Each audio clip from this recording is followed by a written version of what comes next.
Et ce sujet sensible des EHPAD, l'association UFC Que Choisir dévoile une enquête sur les différences en termes de places et de prix selon les départements. Oui, c'est simple, le nombre de places peut varier du simple au quadruple. Et pour les tarifs des maisons de retraite, ils peuvent être quasiment multipliés par 3, Céline Géraud.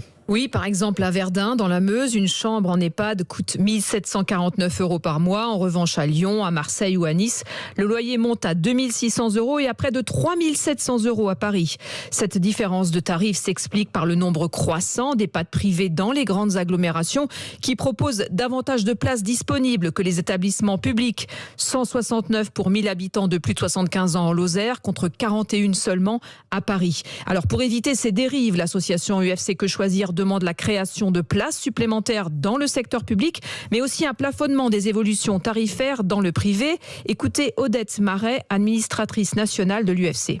Il faut savoir qu'un résident qui rentre en EHPAD, il signe un contrat qui l'engage pour une certaine somme et bien souvent, lorsque ce résident disparaît, il est remplacé et le directeur est en droit pour les EHPAD privés d'augmenter la participation demandée à la famille. Et c'est pourquoi nous demandons à ce que le montant pour un résident soit plafonné de façon systématique. D'autant que le vieillissement de la population va inévitablement accroître le nombre de personnes âgées dépendantes. On en dénombre 2,5 millions aujourd'hui et selon les prévisions de la Cour des comptes, cette population pourrait atteindre 4 millions en 2050. Et ajoutons, Céline, que l'UFC Que Choisir publie sur Internet un comparateur pour évaluer les prix des EHPAD dans toute la France.